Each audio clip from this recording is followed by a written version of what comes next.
fly over the North Pole solo, and I could go, it would take your whole show to talk about Charlie. And John Wayne was down visiting us in St. Croix, where we lived, where I moved. Maureen O'Hara, the fiery red-haired Irish star of Hollywood, didn't just light up the silver screen with her beauty and talent. She became a symbol of resilience in an underworld brimming with power lust and violence. While most stars chose silence, O'Hara boldly declared, "I will not sleep my way to a role." She unflinchingly recounted the times she was struck, humiliated, and openly harassed by notorious power brokers.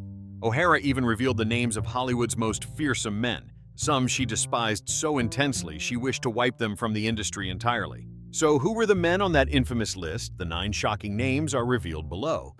Number 1. John Farrow, the director who haunted O'Hara to her doorstep. John Farrow, a name that sent shivers down Maureen O'Hara's spine. Not only was he a celebrated director of acclaimed films, but he was also notorious for his domineering and controlling behavior.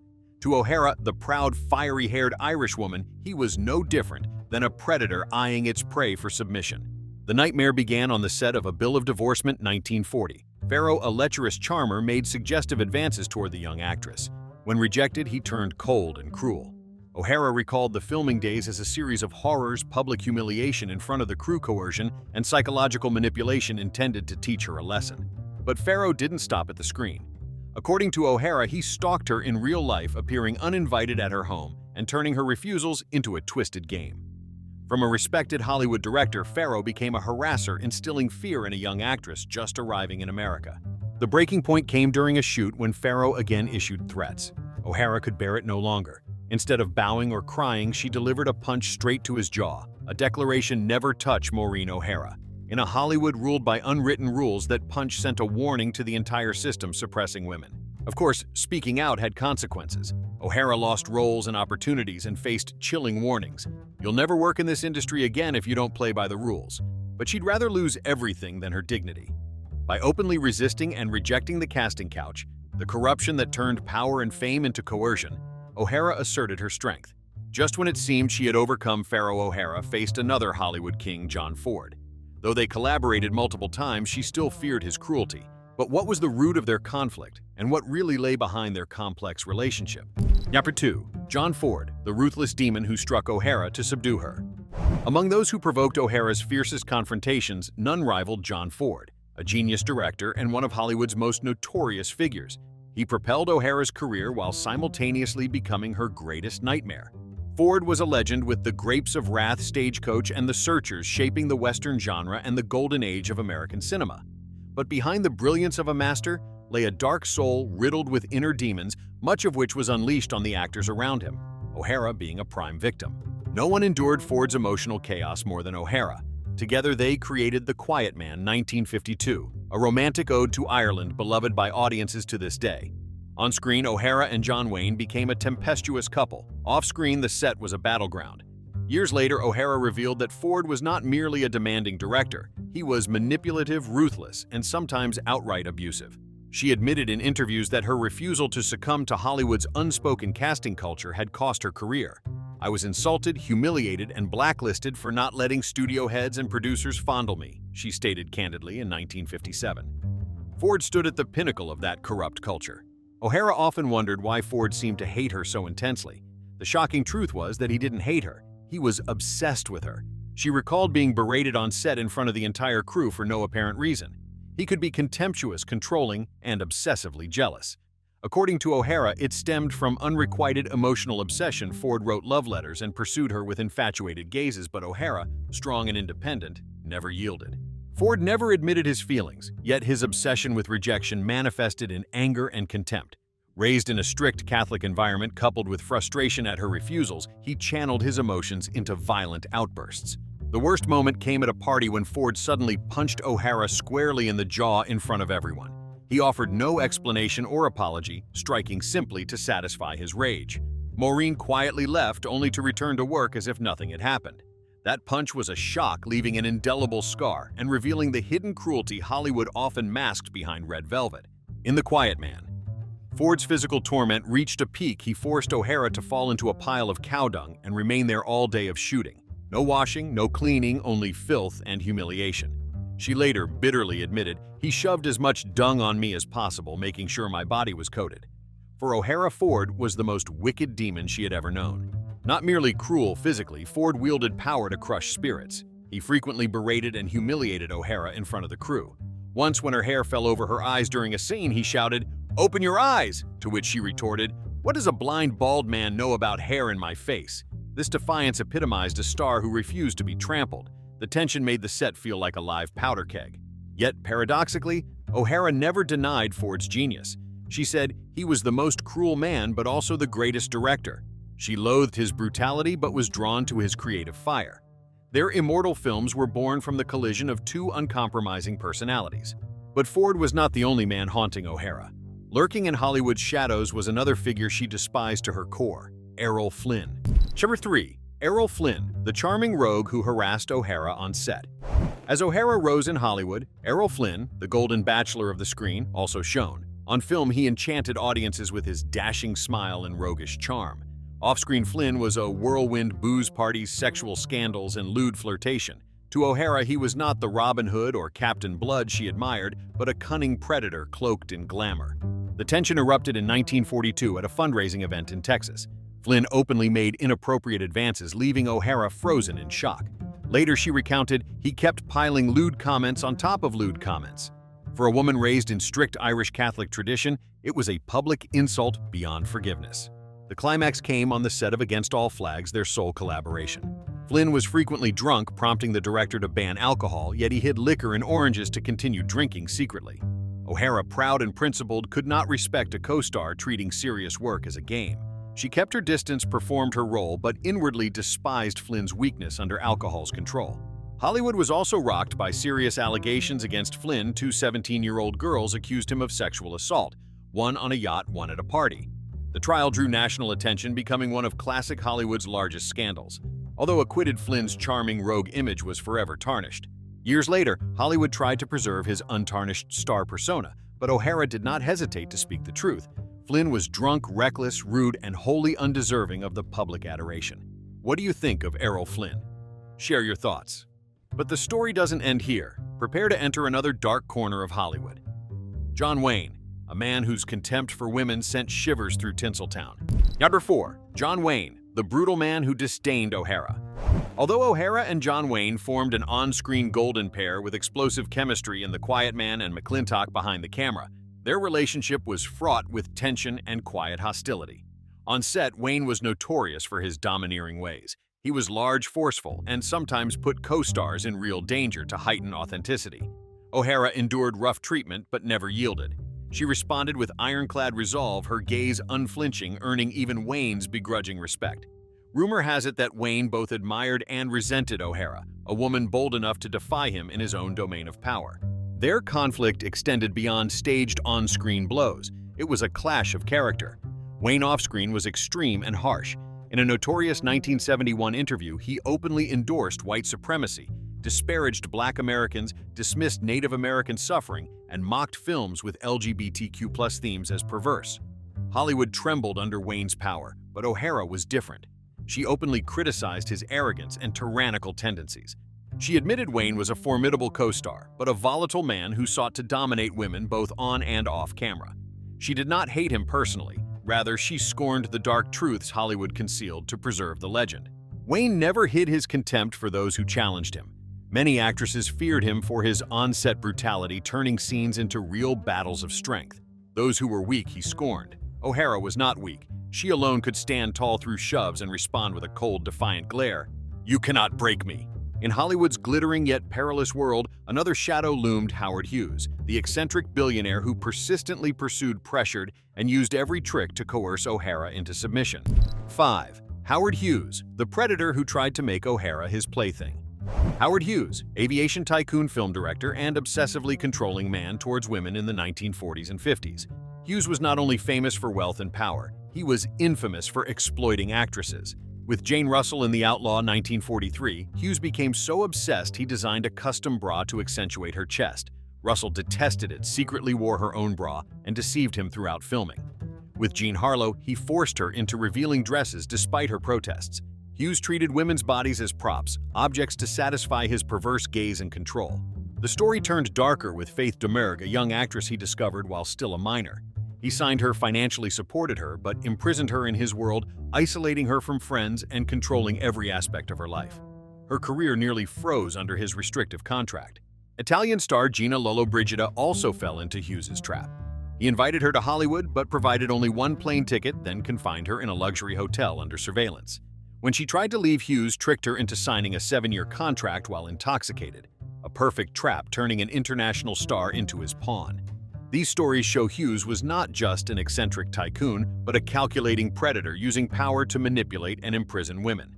O'Hara herself was targeted. Hughes sent messages, flirted, and wanted to treat her as an object. Yet Maureen, with her fiery hair and iron-willed defiance, stood her ground, firmly rejecting Hughes's disguised proposals, something few dared to do. As a result, she became a thorn in the side of a man accustomed to female submission. She not only refused Hughes, but publicly denounced the casting couch, the unwritten law exchanging sex for roles deeply embedded in Hollywood. O'Hara recalled that her frankness earned labels like cold and distant, but in reality, it was a tag that men like Hughes affixed to women brave enough to resist. And it wasn't just the notorious men above who made O'Hara and other women fear Hollywood. The Golden Age hid countless ruthless male stars, men who weaponized power. Next, we step further into the shadows, where the dark secrets and vices of the entertainment industry are laid bare. Number 6. Actor Mickey Rooney, exploiting women and discarding them. After playing Hollywood once built Mickey Rooney up as a golden boy, a dazzling young talent who contributed to the glamour of the Golden Age. But the truth was, far from that, Mickey Rooney was cruel and obsessively predatory toward women. One of the harshest accusations involved his use of the casting couch, the infamous Hollywood trap where auditions were staged just to push young actresses into exchanging their bodies for roles. Numerous memoirs and later revelations depict Rooney as coarse, rude, and even ruthless, treating women as disposable objects. Within that sickening system, he was no different than a predator shielded by glittering lights and a protective power structure. The most serious scandal involved one of the greatest stars of all time, Elizabeth Taylor. When Taylor was just 14, still a girl in National Velvet 1944, Rooney, by then a grown man, engaged in inappropriate acts with her. The story was so shocking that his wife at the time, Betty Jane, witnessed it and decided to divorce him. But Elizabeth Taylor was not the only name caught in the whirlwind. Rooney married 8 times, and in each marriage, the image of an unfaithful, lust-driven man became clear. Ava Gardner, his first wife and a star in her own right, bitterly remarked, "He went through women like a hot knife through soft candy." A cutting observation, it laid bare Rooney's nature, promiscuous, callous, and cruel. It didn't stop there. Memoirs and colleagues' accounts also record Rooney as rude and disparaging toward women. He often used vulgar language to describe female beauty, referring to them as objects foxes torn apart in a burning forest. Behind Hollywood's veneer of charm lurked a man who utterly despised women, turning them into playthings for his life and career. What's more, these behaviors weren't isolated incidents, but a recurring pattern over decades shielded by the film industry. Rooney was celebrated, lavishly paid, while women were forced to remain silent, endure, and be discarded if they resisted. This made Rooney the perfect embodiment of Hollywood's rot, sparkling on the surface, hellish within. As Maureen herself admitted, Hollywood in the 40s and 50s was not only glamorous, but terrifyingly cruel. "I was insulted, humiliated, and even blacklisted just for refusing to let studio heads or producers fondle me," she recalled. And that was not all. Many darker names followed, like Robert Mitchum, who weaponized violence against women.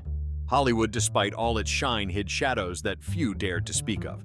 Number 7. Robert Mitchum, the actor who used violence against women. Robert Mitchum once made Hollywood gaze in awe at his rugged masculinity, cold stare, and captivating bad boy aura. Yet behind the charm lay a dark and shocking life of scandal. His first major fall came in 1948 when police raided him with young actress Lila Leeds for drug possession in Laurel Canyon. Photos of him in prison uniform cleaning the yard shocked the public. Though he served only 50 days, the blemish was permanent. If drugs weren't enough, the 1954 Cannes scandal catapulted Mitchum into global controversy. On the beach in front of dozens of photographers, actress Simone Silva suddenly removed her top and clung to Mitchum, creating a nude image that shocked the world. The crowd surged, some photographers were injured, and Cannes organizers expelled Silva to restore order.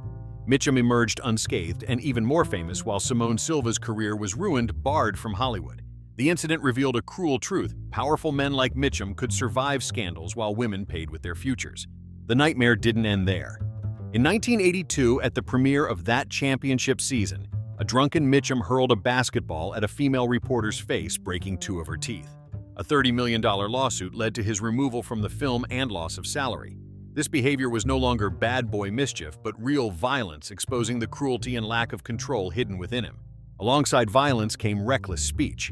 In a 1983 Esquire interview, Mitchum used language considered racist and sexist. Public outrage forced an apology, yet the stain lingered. His words were no accident. They reflected a worldview of contempt in which Mitchum routinely belittled women, treating them as objects to mock or conquer.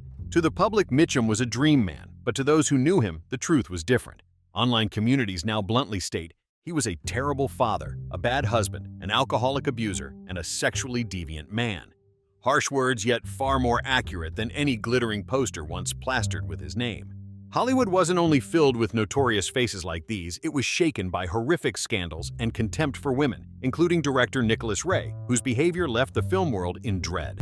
Number 8. The Sadistic Controller. How Nicholas Ray Forced His Wife to Obey. Nicholas Ray, the creator of Rebel Without a Cause, 1955, In a Lonely Place.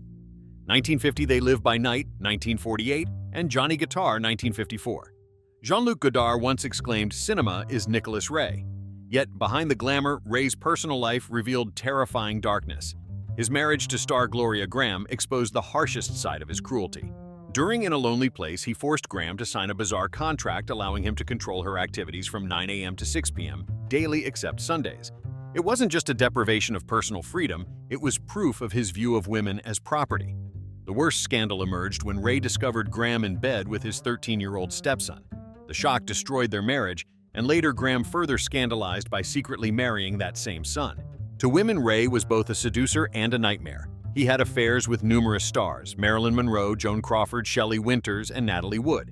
Outrageously, his relationship with Natalie Wood began when she was only 16, while Ray was in his 40s. Hollywood remained silent, hiding the scandal, but these truths later became evidence of predatory behavior and abuse of power in the industry. Ray himself did not hide his downward spiral. He abused alcohol and drugs, gambled, and indulged in debauchery. He admitted that from 1957 onward, he lived in a constant, dark, direct spiral. All-night parties with young actors and repeated self-destructive behavior transformed him from a brilliant director into a deteriorating, unstable figure dangerous to those closest to him. In later years, Ray's career collapsed. Abandoned by Hollywood wandering Europe, he returned to the U.S. to teach, attempting to reclaim some light with We Can't Go Home Again. The experimental film was never widely released, remaining a failed relic of a man who once held the world but lost it to the demons within. Number 9. The Dictator. Otto Preminger, repeatedly assaulting female actors. Another figure famed for Laura 1944, Anatomy of a Murder. 1959 and Exodus 1960 was Otto Preminger, often considered one of Hollywood's most despised. Nicknamed Otto the Terrible or Otto the Ogre, he was notorious as a tyrant on set, making actors repeat scenes dozens of times to satisfy his perfectionism regardless of their emotions or exhaustion. The most famous incident occurred on Angel Face when he forced Robert Mitchum to slap Gene Simmons repeatedly until Mitchum snapped and struck the director instead. Preminger felt no shame, believing he had struck the right nerve to achieve cinematic effect.